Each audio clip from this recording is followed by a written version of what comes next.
Sir April 23 ಘಟನೆ ನಡೀತು. ಕಾಪ್ರಾಬಂಕ್ ಹತ್ರ ಮಠದ ಹಿಂದೆ. ನನಗೂ ಸಂಬಂಧನೇ ಇಲ್ಲ. ನಾನು ಮನೆಗಿದ್ದೆ ಅವತ್ತಿನ ದಿವಸ. ಅದಾದ್ಮೇಲೆ ನಾನು ಟೆನ್ಷನ್ ತಗೊಂಡಿಲ್ಲ. ನಾನು ಏನು ಗೆಲ್ಲೋಣ ಅಂತ ನಾನು ಆರಾಮಾಗಿದ್ದೆ. ಅದಾದ್ಮೇಲೆ ನಾನು ಲಾರಿಗೆ ಹೋಗೋಣ ಅಂತ ಹೋದೆ. ನಾನು ಡ್ರೈವಿಂಗ್ ಕೆಲಸ ಮಾಡೋನು. ಅವತ್ತು ನನಗೆ ಚಿತ್ತೂರಿಂದ ನಾನು ಡೀಸೆಲ್ ಹಾಕಿಸ್ಕೊಂಡು ಒಂದು ಸ್ವಲ್ಪ ಮುಂದೆ ಬಂದು ಆ್ಯಡ್ ಬ್ಲೂ ಹಾಕಿಸ್ತಾ ಇದ್ದೆ. ಆವಾಗ ನನಗೆ ಸೈಬರ್ ಕ್ರೈಮ್ನವ್ರು ಬಂದು ಪಟೇಲು ಮತ್ತು ಗಗನ ಬಂದು 2 ಜನ ನನಗೆ ಸೊಂಟಿಗೆ ಹಿಡ್ಕೊಂಡು, ಅದಾದಮೇಲೆ ನಂದು ಫೋನು ಎಲ್ಲ ಕಸ್ಕೊಂಡ್ರು. ಅಲ್ಲಿಂದ ಲಾರಿ ನಮ್ಮದು ಪಾರ್ಕ್ ಮಾಡಿ ನಮ್ಮ ಓನರಿಗೆ ಅವ್ರು ತಿಳಿಸ್ಬಿಟ್ಟು ಅಲ್ಲಿಂದ ಡೈರೆಕ್ಟ್ ನನಗೆ ಚಿತ್ರದುರ್ಗ ಕರ್ಕೊಂಬಂದರು.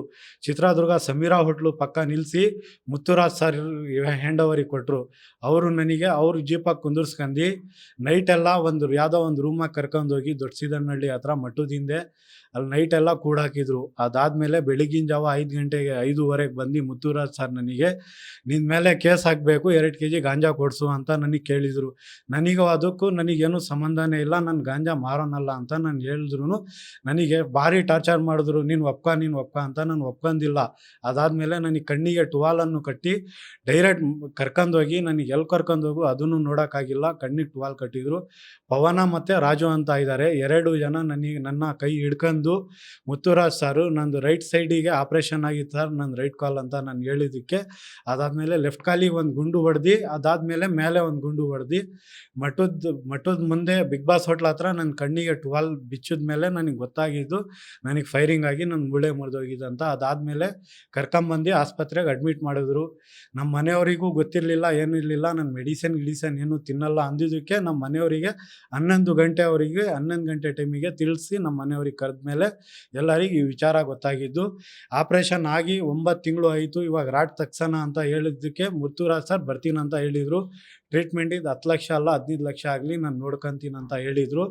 ಇವಾಗ ಆಪ್ರೇಷನ್ ರಾಡ್ ತಗ್ಸಕ್ಕೆ ಬಂದಾಗಿಂದ ನಾವು ಫೋನ್ ಮಾಡ್ತಾಯಿದ್ವಿ, ಫೋನು ಪಿಕ್ ಮಾಡೋಂಗಿಲ್ಲ, ಬಂದು ನೋಡೂ ಇಲ್ಲ. ಒಂದು ಟೈಮು ನಂದು ಆಪ್ರೇಷನ್ ಆಗಿತ್ತೆ, ನನ್ನ ಜೊತೆ ಅನ್ಯಾಯ ಆಗಿತ್ತೆ ಸರ್. ನಾನು ಏನೂ ತಪ್ಪೇ ಮಾಡಿಲ್ಲ.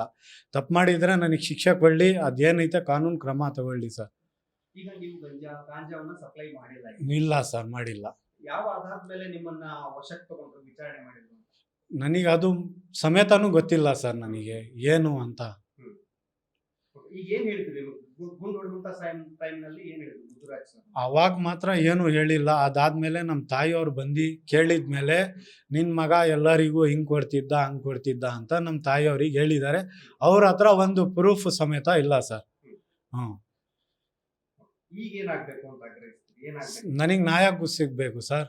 ಇಲ್ಲ ಅಂದರೆ ನಾನು ನಮ್ಮ ತಾಯಿ ಏನಾದರೂ ಆತ್ಮಹತ್ಯೆ ಮಾಡ್ಕೊತೀವಿ. ಹಾಂ ಸರ್, ಮಾಡಿದ್ದೀವಿ ಸರ್. ದಾವಣಗೆರೆ IG ಕೊಟ್ಟಿದ್ದೀವಿ, ಹ್ಯೂಮನ್ ರೈಟ್ಸಿಗೆ ಕೊಟ್ಟಿದ್ದೀವಿ, ಬೆಂಗಳೂರು IG ಕೊಟ್ಟಿದ್ದೀವಿ ಸರ್. ಇಲ್ಲೂ ಆದಾಗ SP ಹತ್ರನೂ ಹೋಗಿ ನಾವು ಕಂಪ್ಲೇಂಟ್ ಕೊಟ್ಟಿದ್ವಿ ಸರ್. ಅವ್ರು ಏನೂ ಆ್ಯಕ್ಷನ್ ತಗೊಂಡಿಲ್ಲ ಸರ್. ಹಾಂ ಸರ್, ಖಂಡಿತ ಸರ್. ಮುತ್ತುರಾಜ್ ಸರ್ ಮೇಲೆ ಆ್ಯಕ್ಷನ್ ಆಗಲೇಬೇಕು ಸರ್. ವೆಂಕಟೇಶ್ ರೆಡ್ಡಿ ಅವರು ಸೈಬರ್ ಕ್ರೈಮ್ನವ್ರು ಅಲ್ಲಿಂದ ಕರ್ಕೊಂಬಂದ್ರಲ್ಲ, ಅವ್ರ ಮೇಲೇನು ಮುತ್ತುರಾಜ್ ಸರ್ ಮೇಲೆ ಕ್ರಮ ತಗೊಳ್ಳೇಬೇಕು ಸರ್. ಅವ್ರ ಮೇಲೆ ಎನ್ಕ್ವೈರಿ ನಡೀಲಿ ಸರ್. ನಾನು ತಪ್ಪಿದ್ರೆ ನನಗೆ ಇನ್ನೂ ಶಿಕ್ಷೆ ಕೊಡಲಿ ಸರ್. ನಾನು ತಪ್ಪೇ ಮಾಡಿಲ್ಲ, ನಾನು ಹೆದರಲ್ಲ ಸರ್. ನನಗೆ ನ್ಯಾಯ ಆಗಬೇಕು ಸರ್. ಮೊಹಮ್ಮದ್ ಕಾಮ್ರಾನ್ ಅಂತ. ಏಪ್ರಿಲ್ 23ನೇ ತಾರೀಕಿಗೆ ನನ್ನ ಮಗ ಮನೆಯಲ್ಲೇ ಇದ್ದ. ಅವನಲ್ಲೇ 3-4 ದಿವಸದಿಂದ ಎಲ್ಲೂ ಹೊರಗಡೆ ಹೋಗಿರಲಿಲ್ಲ. ಅವನು ಮನೆಯಲ್ಲೇ ಇದ್ದಾಗ ಒಂದು ಘಟನೆ, ಇಲ್ಲಿ 23ನೇ ತಾರೀಕಿಗೆ ಒಂದು ಘಟನೆ ನಡೆಯುತ್ತೆ. ಅದರಲ್ಲಿ 3 ಜನ ಯಾರೋ ಗಾಡಿ ದೂಕಿ ಯಾರಿಗೋ ಇನ್ಸ್ಪೆಕ್ಟರ್ ಏನೋ ಮಾಡಿದ್ದಾರೆ ಅಂತ, ಅದು ಮಾಹಿತಿ ನಮಗೇನು ಗೊತ್ತಿರಲಿಲ್ಲ. ನ್ಯೂಸಲ್ಲಿ ಬಂದಾಗ ನನ್ನ ಮಗ ನನಗೆ ತೋರಿಸ್ತಾ, ಅಮ್ಮ ಇದು ನೋಡು ನ್ಯೂಸಲ್ಲಿ ಹಿಂಗೆ ಬರ್ತಾ ಇದೆ, ನಾನು ಹೋಗೇ ಇಲ್ಲ ಅಂತ ನನ್ನ ಮಗ ಅಂದ. ಅದಕ್ಕೆ ನಾನು ಲಾಯರಿಗೆ ಫೋನ್ ಮಾಡಿದ್ದಕ್ಕೆ ಈಗ ಆಗ್ಬಿಟ್ಟಿದೇನೋ, ಅವ್ರು ಕೇಸ್ ಹಾಕ್ಬಿಟ್ಟಿದ್ದಾರೆ, ಅದಕ್ಕೆ ಬೇಲ್ ತಗೊಂಡೆ ನಾವು ಮಾತಾಡೋಕ್ಕೆ ಬರೋದು ಅಂತ ಅವ್ರು ಹೇಳಿದರು. ಆಮೇಲೆ ನಾನು ಬಿಡು ಬೇಲ್ ತಗೊಳ್ಳೋಣ ಅಂತ ನಾನು ಸುಮ್ಮನಾಗ್ಬಿಟ್ಟೆ. ಅಷ್ಟರಲ್ಲೇ ಬೇಲಿಗೆ ನಾವು ಅಪ್ಲೈ ಮಾಡಿದ್ವಿ.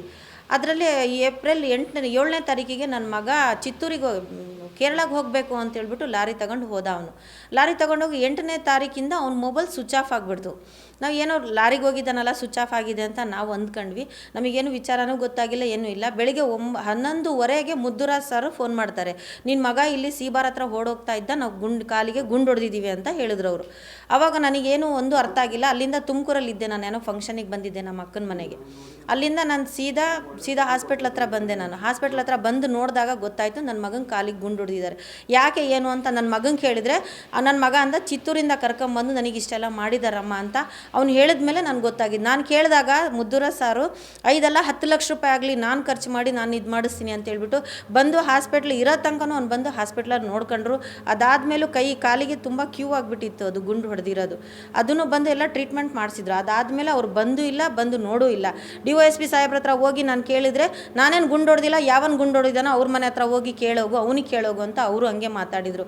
ಇವ್ರು ಯಾರು ಬರ್ತೀನಿ ಅಂತ ಹೇಳ್ಬಿಟ್ಟು ಯಾರು ಬಂದು ತೋರಿಸೂ ಇಲ್ಲ, ಯಾರು ಬಂದು ನೋಡೂ ಇಲ್ಲ. ಅವ್ನು ಮಾಡಿರೋದೇ ನಿಜ ಆಗಿದ್ದರೆ, ಅವ್ನು ಪ್ರೂಫ್ ಆಗಿದ್ದರೆ ಅವ್ನಿಗೆ ಇನ್ನೂ ಒಂದು ಗುಂಡು ಹೊಡೆದ್ರು ನಾನು ಕೇಳಲ್ಲ. ನಮ್ಮ ಜೊತೆ ಅನ್ಯಾಯ ಆಗಿದೆ, ಇದಕ್ಕೆ ಏನಾಯಿತು ನಾನು IG ಗೆ DIGಗೆ ಸಾಹೇಬ್ರಿಗೆ ಎಲ್ಲರಿಗೂ ಕೊಟ್ಟಿದ್ದೀನಿ. ಅದರಲ್ಲಿ ನನ್ನ ಮಗ ಮಾಡಿದ್ದಾನೆ ಅಂತಲೇ ಆದರೆ ಅವನಿಗೆ ಇನ್ನೂ ಒಂದು ಗುಂಡು ಹೊಡೆದ್ರು ನಾನು ಕೇಳೋದಿಲ್ಲ. ನನಗೆ ನ್ಯಾಯ ಬೇಕು. ನನ್ನ ಮಗನ ಜೀವನದ್ದೇನು ಅಂತ ನನ್ನ ಮಗನಿಗೆ ನ್ಯಾಯ ಕೊಡಿಸಿ. ಈಗ ಮೊಬೈಲನ್ನು ವಶಕ್ಕೆ ತಗೊಂಡ್ರ ವಿಚಾರಕ್ಕೆ ಸಂಬಂಧಪಟ್ಟಂತೆ ಪೊಲೀಸರು ಏನಾದರೂ ಮಾತಾಡಿದ್ದಾರೆ?